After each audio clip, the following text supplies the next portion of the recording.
বিধানসভা নির্বাচনে শাসক দলের রেকর্ড উলটপালট হয়ে গেল লোকসভা ভোটে। 2021-এর বিধানসভা নির্বাচনে মালদায় তৃণমূলের জয় জয়কার। মালদা লোকসভার 7টি বিধানসভার মধ্যে ইংরেজবাজার ছাড়া 6টি বিধানসভায় জয়ী হয়েছিল শাসক দল। দক্ষিণ মালদার 65% সংখ্যালঘু সম্প্রদায়ের মানুষরা দুহাত তুলে আশীর্বাদ করেছিল তৃণমূল প্রার্থীদের। কিন্তু 2014-এর লোকসভা ভোটে সমস্তটা উলটপালট হয়ে গেল। মালদা দক্ষিণে এবারও কাজ করল সংখ্যালঘু ম্যাজিক। তবে এবার সংখ্যালঘুদের প্রথম পছন্দ কংগ্রেস, দ্বিতীয় বিজেপি এবং তৃতীয় তৃণমূল। দক্ষিণ মালদা লোকসভার অন্তর্গত 7টি বিধানসভার মধ্যে ইংলিশবাজার, মানিকচক এবং বৈষ্ণবনগর ছাড়া বাকি 4টি বিধানসভায় ব্যাপক ব্যবধানে লিড পেয়েছে কোতোয়ালির গনি খান পরিবারের সদস্য তথা কংগ্রেসের নবনির্বাচিত সাংসদ ঈশা খান চৌধুরী।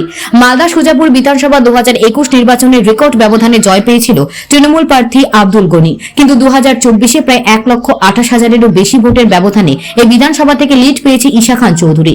শুধু তাই নয়, নির্বাচনের আগে মালদা শহরে এসে দলীয় কাউন্সিলরদের সতর্ক করে গিয়েছিল সর্বভারতীয় তৃণমূল কংগ্রেসের সাধারণ সম্পাদক অভিষেক বন্দ্যোপাধ্যায়। ইংলিশবাজার পৌরসভার 29টি ওয়ার্ডের মধ্যে 28টি ওয়ার্ডের লিড পায় বিজেপি। মালদা ইংলিশবাজার বিধানসভার সংখ্যালঘু ভোটারের সংখ্যা কম হওয়ায় এই বিধানসভায় কংগ্রেস অনেকটাই পিছিয়ে ছিল। তবে অন্যান্য বিধানসভার সংখ্যালঘু ভোটারদের কাঁধে ভর করে বরকত গনি সাহেবের দুর্গ রক্ষা করে পশ্চিমবঙ্গ থেকে একমাত্র কংগ্রেস নির্বাচিত সাংসদ হলেন ঈশা খান চৌধুরী।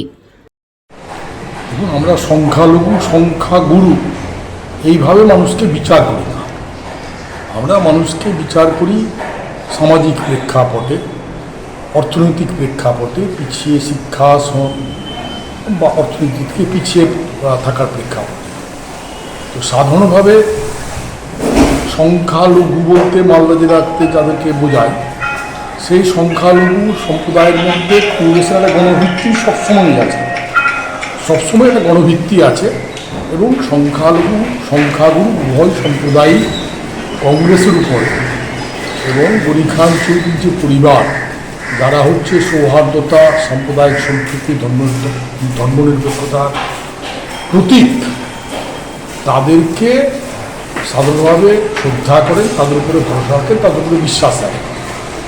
কোনো কোনো ক্ষেত্রে হয়তো কোথাও ভুল বোঝাবুঝি হয়, যেটা 2021 সালে নির্বাচনে হয়েছিল এবং 2021 সালের নির্বাচনে সার্বিকভাবে আমাদের পরাজয় ঘটেছিল। কিন্তু মানুষ তাদের ভুলটাকে উপলব্ধি করেছে এবং তারা পরবর্তী সময়ে আমাদের যে কথা সেটা বিশ্বাস করেছেন, আমাদের উপরে ভরসা রেখেছেন। সেই কারণে মালদা জেলার মানুষের কাছে আমরা কৃতজ্ঞ। এবং তৃণমূল দলকে মালদা জেলার সমস্ত স্তরের মানুষ পুরোপুরিভাবে প্রত্যাখ্যান করেছে। তৃণমূল দলের দুর্নীতি, তৃণমূল দলের নেতাদের ঔদ্ধত্য, তাদের মিথ্যাচার, মানুষকে অকারণে হয়রান করা ইত্যাদি কারণে মালদা জেলার মানুষ তৃণমূল দলকে সার্বিকভাবে প্রত্যাখ্যান করেছে। এই নির্বাচনে এটা হচ্ছে ইতিহাস। আমরা সবসময়ই তো অভিযোগ করেছি যে বিজেপি যেমন সাম্প্রদায়িক রাজনীতি করে, তৃণমূল দলও ক্ষেত্র বিশেষে, স্থান বিশেষে এবং তাদের নেতাদের ব্যক্তিগত লাভ, দলের রাজনৈতিক লাভের প্রেক্ষাপটে তারাও সাম্প্রদায়িক রাজনীতি করে। তো বিষ খেলে পরে, বিষবৃক্ষ বপন করলে পরে সেই বিষবৃক্ষের ফল খেতে হবে। যে বিষ বিজেপি এবং তৃণমূল দল মালদা জেলায় ইংলিশবাজার শহরে বিশেষ করে বপন করেছে, তার ফল তারা খাবে, তার ফল তাদেরকে ভুগতে হবে। এটা তো স্বাভাবিক। এটা গোটা নর্থ বেঙ্গল ধরেই এই ট্রেন্ডটা দেখা যাচ্ছে বিগত কয়েকটা নির্বাচনে। আমরা খুবই আশা ছিল যে আমরা এই সিটগুলোকে বের করতে পারবো। আমাদের ওয়ার্কাররা সবাই খেটেছে, কিন্তু দুর্ভাগ্য একটা ওয়েভ চলে এলো।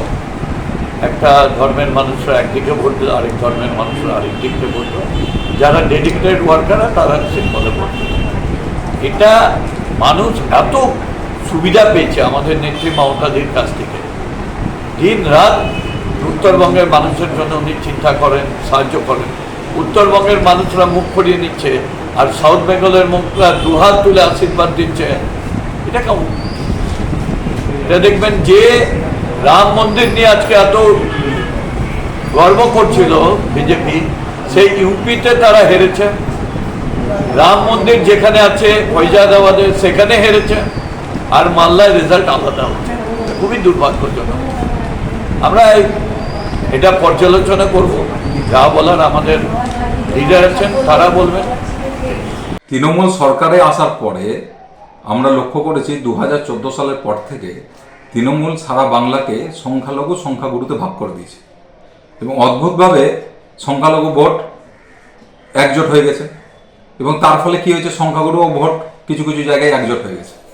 কিন্তু মালদা জেলার ক্ষেত্রে আমরা দেখলাম যে প্রতিবারেই আমরা দেখতে পাচ্ছি যে 21-এর বিধানসভায় সংখ্যালঘু ভোট তৃণমূলের দিকে ধাবিত হয়েছিল, কিন্তু আবার 24-এ আমরা দেখতে পেলাম যে সংখ্যালঘু ভোট কংগ্রেসের দিকে এসেছে। এবং সেখানে যেটা মনে হয়েছে আমাদের অবজারভেশন যেটা আমাদের, সেটা হচ্ছে সংখ্যালঘু ভোট এখানে হয়তো গনি খানের বাড়ি, সেই জন্যও কিছুটা হতে পারে। দ্বিতীয়ত আরেকটি কারণে আমার মনে হয়েছে, সেটা হচ্ছে তৃণমূলের যারা নেতৃত্ব আছে জেলা লেভেলে, লোকাল লেভেলে, তাদের উপরে সংখ্যালঘুরা ভরসা করতে পারছে না, তাদের সংখ্যালঘুদের বিশ্বাসযোগ্যতা তারা নিয়ে আসতে পারছে না তৃণমূলের নেতৃত্ব। তার ফলে কি হয়েছে, সংখ্যালঘু ভোটটা তৃণমূলের দিকে না এসে ব্যতিক্রমীভাবে এখানে কংগ্রেসের দিকে গেছে।